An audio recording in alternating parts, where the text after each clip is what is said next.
नमस्कार, स्वागत है आपका आर्य न्यूज में। मैं हूं आपके साथ सुमन पाल। आपको बता दें कि पीएम नरेंद्र मोदी ने शनिवार को ही कन्नौज में जनसभा को संबोधित किया और पीएम मोदी ने इस दौरान ही विपक्षी पार्टियों पर निशाना साधते हुए कहा कि यूपी में ही पूर्ण बहुमत की सरकार बनेगी।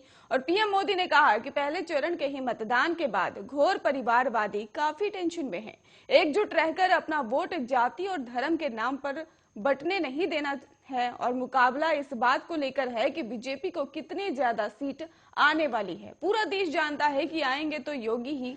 और पीएम मोदी ने कहा कि गुजरात के लोगों ने जब बीजेपी को मौका दिया तब से ही गुजरात की स्थिति बदल गई और पहले चरण के मतदान से एक बात साबित है कि परिवारवादियों को सपने दिखना बंद हो गए हैं और उनकी नींद उड़ गई है। वो लोग जातिवाद, संप्रदायवाद और फैलाकर ही वोटों को बांटना चाह रहे थे, लेकिन उत्तर प्रदेश के लोग माफियावादियों और दंगाइयों के खिलाफ एकजुट होकर वोट कर रहे हैं। पीएम मोदी ने कहा कि विकास के लिए, रोजगार के लिए, निवेश के लिए शांति का माहौल सबसे पहली शर्त है। इसलिए उन्होंने कहा कि उत्तर प्रदेश आज कानून के राज को सबसे बड़ी प्राथमिकता दे रहा है और यूपी का सामान्य से सामान्य मतदाता भी समझ रहा है कि दंगाइयों और गुंडे बदमाशों के इलाज की दवा सिर्फ भाजपा सरकार के ही पास है।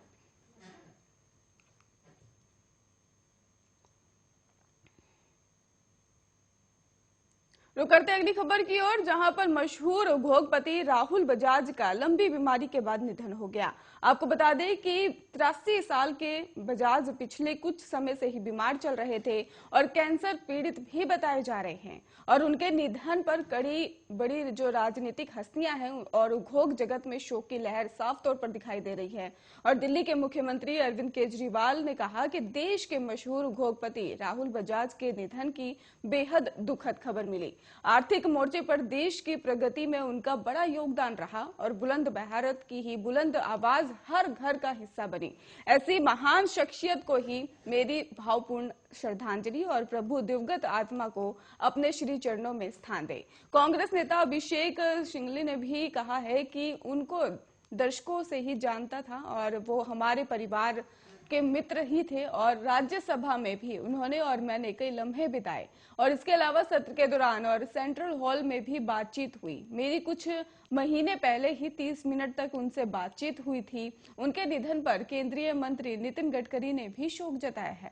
उन्होंने ट्वीट में लिखा कि उद्योग जग समाज सेवी और बजाज के पूर्व चेयरमैन राहुल बजाज जी को मेरी भावभीनी श्रद्धांजलि।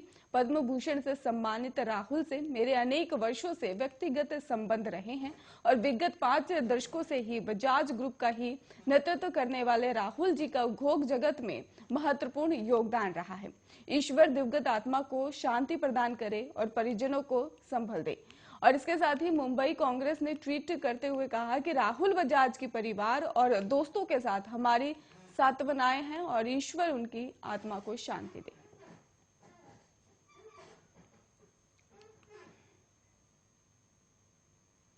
उत्तर प्रदेश में सियासी पारा हाई है और पहले चरण की वोटिंग हो चुकी है, वहीं दूसरे चरण की वोटिंग 14 फरवरी को होनी है। और इस बीच ही सपा अध्यक्ष अखिलेश यादव ने तीसरे चरण के रण के लिए ही तैयारी शुरू कर दी है। समाजवादी पार्टी के राष्ट्रीय अध्यक्ष अखिलेश यादव का हाथरस, कासगंज, एटा और फिरोजाबाद दौरा आज होना है और तीसरे चरण के तहत होने वाले मतदान क्षेत्रों के लिए भी वो प्रचार करने के लिए यहाँ जा रहे हैं। और अखिलेश यादव आज सुबह ही लखनऊ एयरपोर्ट से हाथरस के लिए रवाना होंगे। शाम तक ही कासगंज और एटा फिरोजाबाद में भी सपा मुखिया चुनावी जनसंपर्क भी करेंगे और सपा अध्यक्ष अखिलेश यादव देर शाम तक ही लखनऊ वापस आएंगे। चुनावी प्रचार के बीच ही अखिलेश यादव इन दिनों ही खासे व्यस्त हैं और तीसरे चरण में ही हाथरस, फिरोजाबाद, एटा और कासगंज, मैनपुरी, फर्रुखाबाद, कन्नौज, इटावा, औरैया और कानपुर देहात, कानपुर नगर, जालौन, झांसी, ललितपुर और हमीरपुर और महुआ चुनाव में होना है। और आपको बता दें कि जानकारी ये भी है कि तीसरे चरण की 49 विधानसभा सीटों में 15 अनुसूचित जाति के लिए आरक्षित है।